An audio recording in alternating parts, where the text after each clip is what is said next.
Welcome everybody to the sales conference. My name's Jamie Barrett. I'm with Mercury International. And this year's focus, the future state of trust. This specific breakout session is about value-based selling. In a moment, you're going to hear from one of our valued clients, Craig Edlin of ABB. But first, a little intro on the topic. And what does value-based selling have to do with trust? First of all, value-based selling is not an innovation anymore. It's been here for years, okay? But one thing is for sure, that as innovation does permeate every part of our business today, value-based selling becomes more and more relevant, more than ever. Our research shows that the number one super trend today, defined by 85% of leaders that we surveyed, is customer value orientation. So why? What does that mean? Well, one thing is that customers think more and more in terms of value and not just products and services that they're buying. There are so many innovations today that help organizations measure, analyze, and monitor how they create value within their own organizations, and very often those involved in the purchasing process, not just procurement, are rewarded on that measurement. Another reason is that the value as interpreted by your customer is often how it integrates with the general processes in businesses, okay, that are largely boosted by technological advances. No matter what business you're in, but technology advances and global competitiveness have an impact today. And the products and services themselves, well, they're getting cheaper to build. They have less of a competitive advantage because of that global competition. And this means that through value-based selling, we have to better understand the interaction and the interdependence of what we're selling within the customer's systems and value chains. Another factor among many is that this interaction and interdependence is more than about just a single contact that you're selling to in your customer organization. It's more than just a couple of contacts. Winning the business goes beyond a single contact relationship, and it really has to consider the value to the various players in the chain. The challenge today is that sales professionals become very familiar with the products and the services that they're selling. It's part of onboarding 101 for them. Then marketing further brainwashes them with the bells and whistles, the speeds and feeds, the features. And then they go out there with a sense of pride and ownership, and they want to spread the news about their products and services. But by doing this, they're not really considering the end value to the customer. They believe the bells and whistles are, in fact, the end value. If sales professionals don't make the link from those features to that end value to the customer, then they start to look like every other competitor. The link has to be made, and when value is measurable in euros or dollars, in time, in efficiency, in brand growth, maybe safety, that's when you start to differentiate yourself from the competitor. Here are a few reality checks you can make. As a sales professional yourself, or if you're running a sales team, this is an exercise, one of the reality checks. This is an exercise we like to do. First of all, imagine that you're going into a new client for a first meeting. You've researched or you've been given general information about the company that anyone can get, with a little bit of internet research. Now, prepare your opening. I mean, after the chit-chat phase and the pleasantries, just think of your formal opening, your positioning, your introduction, whatever you want to call it. Not the questioning phase, not the discovery phase. Something like less than 60 seconds that opens up the meeting officially. Pretty simple, right? Some of you have probably done it 1,000 times. Here's the caveat. You no longer work for your current employer. You don't know who you work for, and you don't know the product or the service that you're selling. I've played this game many, many times, and I've seen lots of deers in headlights. But a true value-based consultative salesperson a professional, can do a great job to capture the attention of the client and pave the way to a super, and very often if it's a first meeting or one of the first meetings, pave the way to a really super discovery meeting. That's reality check number one. Reality check number two. Consider a big opportunity you're chasing. Simple question. How many influencers are you aware of? And what do you know of their individual end value drivers? What's really driving them at the end of the day if they end up being part of this purchase, being a decision maker, okay? What are they looking for? What do they want to get out of it? And it may be a corporate issue, it may be an operational issue, it may be a personal issue, okay? But do we know what their true value expectations are? And do we have the questioning skills to uncover, A, who those influencers are and their value requirements? Reality check number three, very straightforward, very simple. Does your presentation of solution, that sales pitch you're making, does it cater to those players? Reality check number four. Can you make even approximate examples of measurable value? Improvement in efficiency, reduction in downtime, improvement in market share.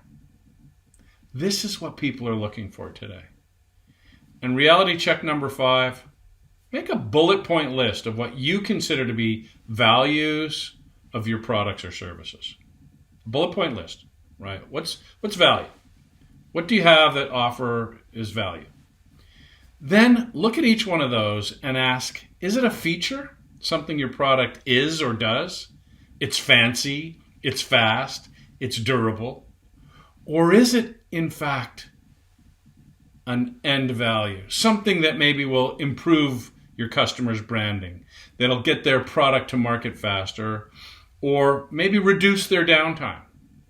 Don't get me wrong, those features are valuable, but what end value do they actually provide the client and their business? Anyway, 5 reality checks you can look at. Now, let's hear from, as I said before, our valued client, Craig Edlin of ABB. My name is Craig Edlin, and I'm the Global Sales Training Manager for ABB Corporation, a global provider of electrical equipment and systems. I'm responsible for the learning and development of a global field sales force of about 6,000 sales professionals that do B2B business in about 100 countries worldwide. Far and away, the most important sales training we do at ABB is value-based selling, known also as VBS for short. The purpose of this presentation is to provide you a brief history of our VBS journey and describe the impact it has had and continues to have on our sales professionals and their performance. We started training our sales professionals on value-based selling many years ago after a small group of our marketing and sales folks did an assessment of our then current selling model and determined where we needed some dramatic improvement. You see, we sell a technically oriented, engineered product with features, functions, and benefits designed to meet engineering specifications. And this is how we had traditionally sold our products, by creating and satisfying demand through meeting or exceeding specifications at a fair price. However, this type of selling was becoming less important due to the immediate access to all this data and specification information that customers needed via the internet. Instead, customers needed us to change and provide consultative assistance to help them better understand their needs and discern the truly important information needed when sizing, selecting, and installing our products. We found also that more and more of our clients' needs spanned a wider range of equipment, software, and services. And that is kind of a bundled solution whose purchase is justified through its return on investment rather than just a purchase price. Hence, our sales professionals needed to better understand the objectives and the results customers were looking for and help them justify the investment in a measurable way. So, a technique for discovering and presenting this information to our customers was needed. The result was the beginning of our value-based selling journey. Now, ABB is certainly not unique in its pursuit of selling on value. Value selling science has been around since maybe the 1980s, 1990s. Salespeople can learn value selling techniques from a variety of sources. However, the reality is that many salespeople learn these principles in theory, but revert back to price and feature selling as a default when the going gets tough. So to reduce the inclination to revert to old habits, our VBS training employs a blended learning approach. Students first learn basic principles via self-directed e-learning. They then gather in a cohort group to discuss these principles in more depth. And they engage in a group generic case study, and they also bring to the group their own case study of an actual current opportunity that they're working to win. Students rehearse and practice mock sales calls via role play in a safe environment with their colleagues. This repetitive practice on actual sales opportunities brings relevancy and mastery. The results are game-changing. When we demonstrate to our clients an understanding of their business objectives and initiatives, they look at us more as an advisor rather than just another supplier.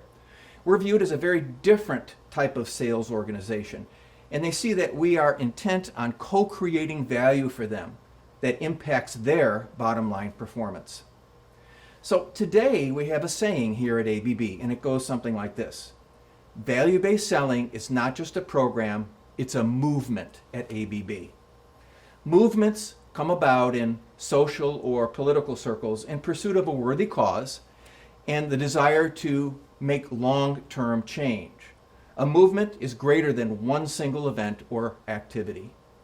We view value-based selling as a movement at ABB because of how pervasive it has become over the long term in our marketing and sales culture.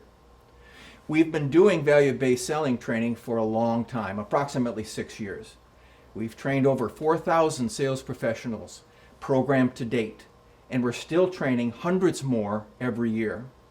VBS serves as our base level sales training program for all of our sales professionals. Furthermore, VBS has morphed into a variety of alternate versions for training professionals that are in other roles at ABB, such as product marketing, sales management, product management, and service sales. And we even have a refresher program now for VBS graduates that need to be updated and reminded of key VBS principles. So, hindsight being 2020, we're so very fortunate that we had embarked upon our value-based selling journey those many years ago, because the need for selling on value has dramatically increased year after year. And that is particularly true in the current times that we're living in. Today, our sales professionals face unprecedented pricing pressure driven by inflation, supply chain issues, and market uncertainty. Selling on value rather than price has never been as important as it is now.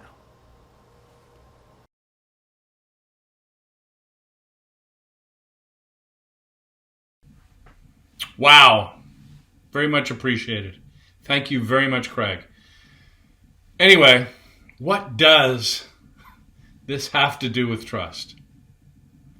If your clients feel that you're truly focused on them achieving their goals, their end goals, some personal, as I said earlier, some corporate maybe, some operational, and not just trying to sell a product or service, then they have a greater level of trust in you and your organization.